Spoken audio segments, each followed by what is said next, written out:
Every Thursday in October, a rancher named Coy Beckett hauls 4,200 pounds of wool to the edge of a gravel pit 12 miles outside Buffalo, Wyoming, and sets it on fire. He is not a cruel man. He is a man doing arithmetic. It costs him more to shear his sheep than the wool will bring at market, and it costs more still to store it, so once a year he stands at the edge of that pit and watches a full season of work go up in smoke that smells like burnt hair and lanolin and money. Every rancher in the county knows that smell. Most of them have made the same fire. They do it early in the morning when the wind is down and the road is empty, because there is no version of it that looks good from the county line, and because a man would rather not be watched while he burns the thing his grandfather built a life on. Then, 3 autumns ago, a woman pulled her truck up to the edge of that pit while the pile was still stacked and unlit, rolled down her window, and asked Coy Beckett if she could have it. All of it. She would haul it herself. She would take every pound he could get her, and she would take it every year, for free, forever. Coy asked her what she wanted with 4,000 pounds of wool that nobody on earth would pay 11 cents for. Her name is Margaret Voss. She was 54 years old. 9 weeks earlier she had been walked out of an insurance office where she had worked for 26 years, carrying a cardboard box with a coffee mug in it, and she did not answer his question. She just backed the truck up to the pile. By the following spring, 4 ranches were bringing it to her. By the summer after that, there were 11, and there was a mountain of raw fleece rising behind her mother's barn that you could see from the county road, and people did see it. People slowed down. A man from the road department stopped to ask whether she understood what a fire hazard she was building. A woman from her old office drove out on a Sunday, took a photograph of it from the shoulder, and put it online with 3 words underneath that Margaret's niece saw before Margaret ever did. Margaret never responded. Not to the post, not to the road department, not to her own brother, who by then had a real estate agent's number written on the back of an envelope on her kitchen table and a deadline attached to it. She just kept taking the wool. So what does a 54-year-old woman with no ranching background, no savings past 11 months, and no plan she was willing to say out loud, see in a pile of something an entire industry burns on purpose? Why did she never once ask any of those ranchers for $1? And what happened in month 9, the thing that nearly ended all of it, in the middle of a January night, in a barn with no heat, that she has told almost no one about since? Before we dive deeper, let us know in the comments where you're watching from. We'd love to hear from you, and don't forget to hit that subscribe button so you never miss any of our upcoming videos. The room where it happened had blinds that never fully closed. Margaret had sat in that room for 26 years, through quarterly reviews, through 2 mergers, through the afternoon in 2009 when they let 11 people go and she was not one of them, and she went home and cried anyway. She knew the room's every failure. The way the 3rd chair squeaked. The way the projector fan came on by itself sometimes and nobody could find the remote. On the Tuesday in question, at 11:40 in the morning, there were 2 people waiting for her when she came in, and one of them was from a floor she had never been to, and Margaret understood the entire situation before anyone said a single word to her. 26 years teaches you to read a room. It just doesn't teach you what to do once you have. The man who spoke was Dale Rickert. He had been her manager for 6 years and he was, by every ordinary measure, a decent man. He remembered birthdays. He asked about her mother. He was not enjoying himself, and that somehow made it worse, because there was no one to be angry at. He explained that the department was being restructured. He explained that this was not about performance, that her file was excellent, that she had been a real asset. And then, reaching for something kind, he said the sentence that Margaret Voss would carry for the next 3 years the way you carry a stone in your shoe. He said the company was moving toward people with more runway. He did not mean anything by it. That is the part she came back to, over and over, in the months afterward, at 2 in the morning, with the ceiling fan going. He did not mean it as an insult. He meant it as a fact, the way you would say a road is closed, or a season is over. He was describing her, out loud, in a conference room with the blinds half drawn, as a person who had used up her distance. 54 years old. 26 years in the building. And the summary of it, delivered gently, by a decent man, was that she did not have enough of her life left for them to bother spending any of it on her. She said thank you. That is the detail she is least able to explain, even now. She said thank you, and she shook his hand, and she went back to her desk, and someone had already left a cardboard box beside her chair. Not a mean box. A regular box. Someone in the building whose whole job that week was to bring boxes to people. She packed a framed photograph of her mother, a plant she had kept alive for 9 years, a cardigan from the back of her chair, and a coffee mug with a chipped handle that her niece had painted for her when the girl was 7. She carried it out to the parking garage at 12:15 in the afternoon. And she sat in her car on level 2 for 40 minutes before she was able to start it. Her mother had been dead 9 months by then, and Margaret had not yet done anything about the house. That was the shape of that year, one thing arriving before she had finished absorbing the last one.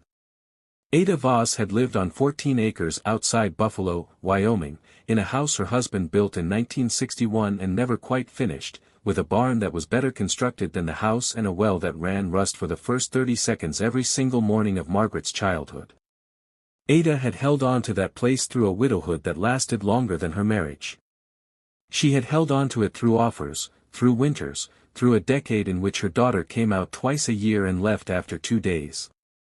And when she died she left it to Margaret, because there was no one else, and because Ada Voss had opinions about who a place should go to. Margaret's brother Terry had a different view, and he was not shy about it.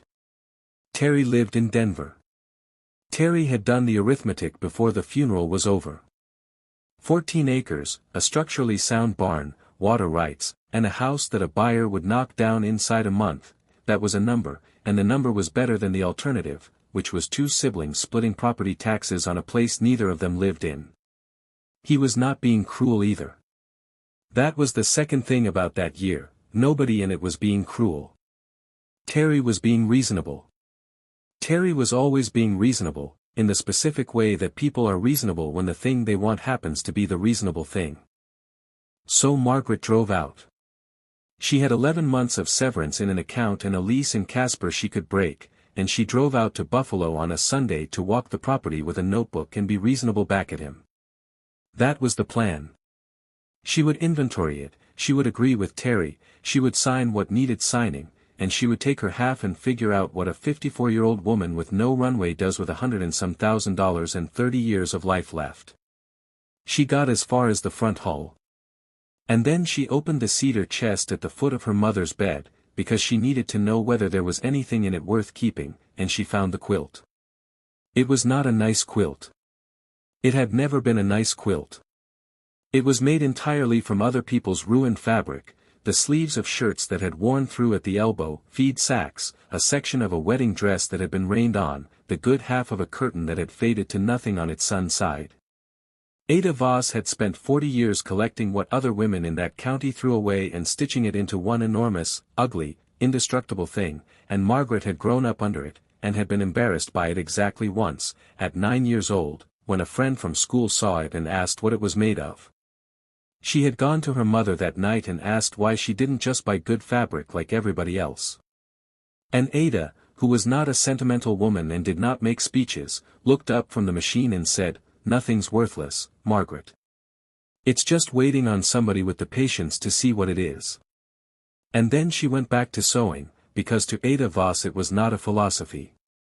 It was a description of the room she was sitting in. Margaret was 45 years past that conversation, kneeling on the floor of a dead woman's bedroom with 11 months of money and a brother in Denver waiting for a phone call, and she did not make the connection. Not that day. That is important. She did not have a revelation. She just didn't call Terry back. She stayed. That is all it was at first, an absence of a decision rather than the presence of one. She broke the lease in Casper and moved into the house in October with 4 boxes and a plant, and she told Terry she needed until spring to sort the place out, and he said fine, and he said it in a tone that meant fine, and then we sell, and there was a date attached to it because the property taxes came due in 12 months and neither of them was going to pay them out of pocket for a house nobody lived in. 11 months of severance. 12 months to the tax bill. She did that math on the second night in the house, at the kitchen table. On the back of the envelope Terry's real estate agent's number was written on. She has kept that envelope. The fire she saw on a Thursday in the third week of October. She was driving back from town with groceries and there was a column of smoke off the county road that was the wrong color for a grass fire and the wrong shape for a house, and she did what anyone does, which was slow down and look. And what she saw was a man in his 60s standing at the edge of a gravel pit, alone, in a canvas coat, with a rake, watching 4,000 pounds of wool burn. He was not doing anything. He was just standing there watching it, in the way you stand at a graveside, and Margaret pulled over onto the shoulder because it did not make sense to her, and she watched him watch it for a full 4 minutes before she got out of her truck. Coy Beckett told her the whole thing in about 90 seconds, in the flat voice men in that county use for bad news about money. Wool prices had collapsed. Not this year, over years, quietly, the way things actually collapse. The mills that used to buy American clip had gone overseas or gone under. A shearer cost more per head than the fleece off that head would bring at auction, and the auction was in another state, and the freight to get it there cost more than the wool did. Storage cost money. Hauling cost money. The only free thing left was fire. He had done it 11 years running. His father had never done it once.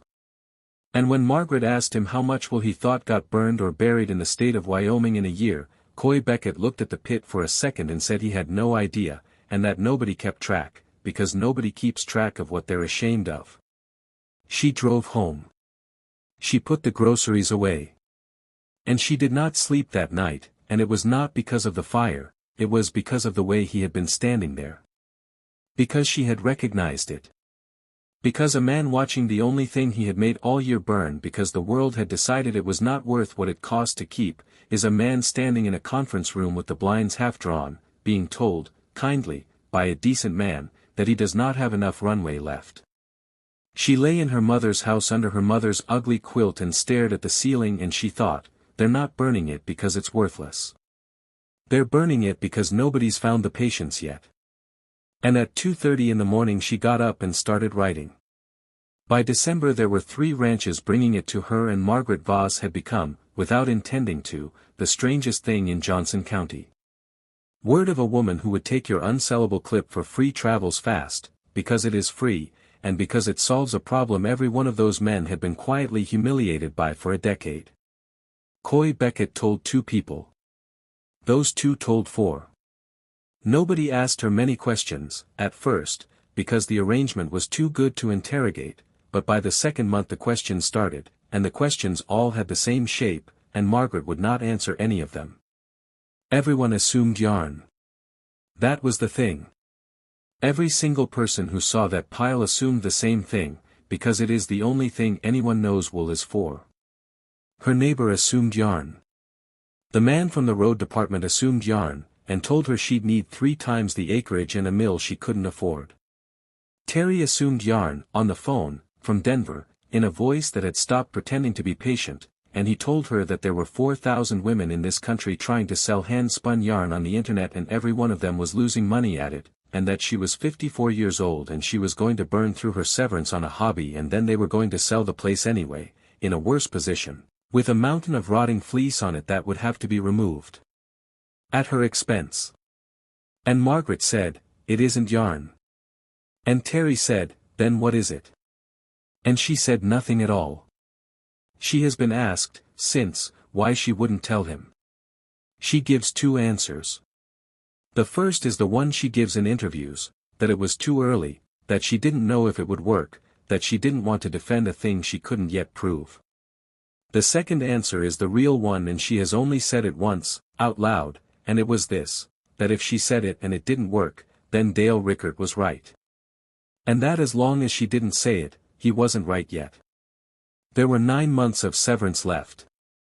She did not tell a single human being what the wool was for. And she was about to find out exactly how expensive that decision was going to be. What Margaret Voss had figured out, at her mother's kitchen table, over 4 nights and a stack of library printouts and one very long phone call to a soil scientist at the University of Wyoming who was extremely confused about who she was that wool is not a textile. Wool is a material. It holds up to 30% of its own weight in water and releases it slowly. It breaks down over months instead of days, and as it breaks down it releases nitrogen, potassium, and sulfur directly into soil. Slugs will not cross it. It knits together when it's wet and mats when it's pressed, and it is, structurally, almost exactly what you would design if someone asked you to invent something that could hold a hillside together while grass grew through it. And Wyoming, in the year Margaret Voss lost her job, had burned. Not just Wyoming. The whole Intermountain West had burned scars on it, and a burned scar is a slope with nothing holding it, and the first hard rain after a fire takes the topsoil off it and puts it in the creek, and public agencies and private landowners spend real money, contracted, budgeted, recurring money, on erosion control matting to stop exactly that. The matting they buy is largely straw and synthetic netting made somewhere else and shipped in. She had, sitting behind her mother's barn, several tons of a superior material that men 12 miles away were setting on fire because they could not get 11 cents a pound for it. That was the idea. The idea took 4 nights. Making it work took the rest of her life savings. The first failure was the washing. Raw fleece off a sheep is not fleece, it is fleece, lanolin, dirt, vegetable matter, manure, and roughly a third of a Wyoming pasture by weight. She scoured her first 200 pounds in a stock tank with dish soap and a hose, and what she produced was a gray sludge, a ruined stock tank, a water bill that made her sit down, and about 40 usable pounds. 10 months of severance left. The second failure was worse, and it was hers. She tried to fix the yield problem with heat, boiled a batch too hard, and felted the entire thing into one solid unusable mass the size of a car hood that she could not cut, could not pull apart, and eventually could not lift. It is still on that property. She kept it on purpose. She points at it now. The third failure took her 4 months and cost her the winter. She had gotten the washing down, cold water, long soak, agitation almost never, a settling tank her neighbor welded for $200 and a bottle of whiskey. She had gotten to the point where she could produce clean, dry, usable wool in quantity. And she could not make matting out of it. She built the frames herself out of barn lumber. She laid the fiber by hand, hour after hour, in a barn with no heat, with a space heater aimed at her feet and her breath visible, and the mats she produced were beautiful and useless. They came apart the moment they were rolled, and a mat that cannot be rolled cannot be shipped, and a mat that cannot be shipped is a rug. 6 months of severance left. She had a superior material, a real market, and no product. What fixed it was not science. It was Ada Voss. She had been staring at the problem for so long that she had stopped seeing it, and one night in December she fell asleep in the front room under her mother's quilt, and woke at 4 in the morning with her face against it, looking at a seam 6 inches from her eye. 40 years old, that seam. Scraps of nothing, and the thing had outlived the woman who made it, because Ada had not simply laid the pieces next to each other. She had stitched them. Margaret Voss got up at 4 in the morning in a cold house and drove to a farm supply in Sheridan when it opened and bought $11 of jute twine, and she went back to the barn, and she laid a mat, and she stitched it. Not by machine. By hand, on her knees, on a barn floor, with a curved upholstery needle. And it rolled. That was the fourth failure, and it was a failure only in the sense that it was not a business. It took her 9 hours to hand-stitch one mat. 9 hours. At any price anyone would pay, that was less than minimum wage before materials, and she knew it while she was doing it. But she had proof. She had one rollable, shippable, functional wool erosion mat sitting in a barn in Buffalo, Wyoming, and she put it in the bed of her truck and drove it to a county receipting meeting she had not been invited to, and she stood at the back with it under her arm like a rolled carpet, and she waited 2 hours for the meeting to end so she could hand it to a man she had never met. 4 months of severance left. Has anyone ever told you your best years were behind you? Tell us in the comments what you did about it. The man's name does not matter and Margaret has never given it publicly. What matters is that he unrolled the mat on a folding table in a municipal building at 8:30 at night, and looked at it for a while, and pulled at it, and looked at her, and asked what she'd charge for 400 of them.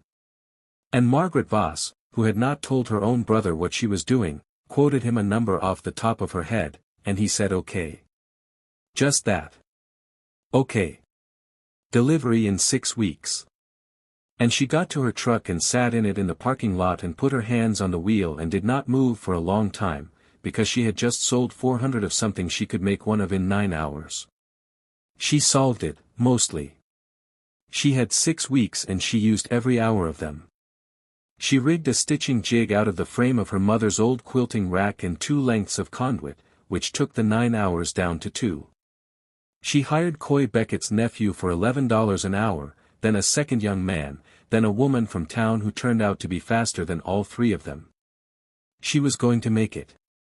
That is the part people forget when they hear this story. She had actually solved it.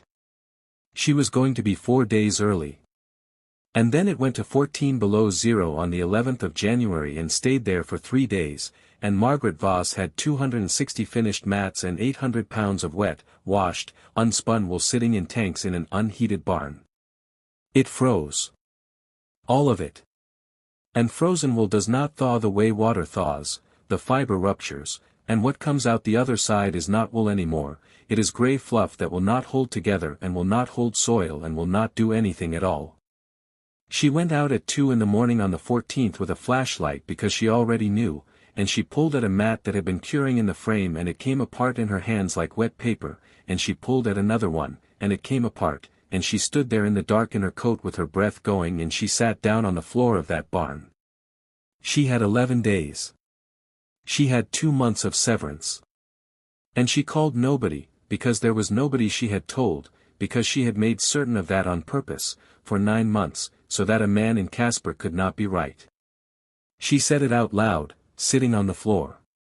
She has confirmed this. There was no one there and she said, out loud, to an empty barn, I don't think I can do this. And that is the only time she has ever said it. What happened next is not dramatic and nobody rescued her. What happened is that at some point after 3 in the morning she got cold enough to go back to the house, and she was too tired to get to the bedroom, so she lay down on the front room couch, and she pulled her mother's quilt over herself, the ugly one, the one made out of a rained-on wedding dress and the good half of a curtain and 40 years of what other women threw away. And she was asleep before she understood what she was lying under.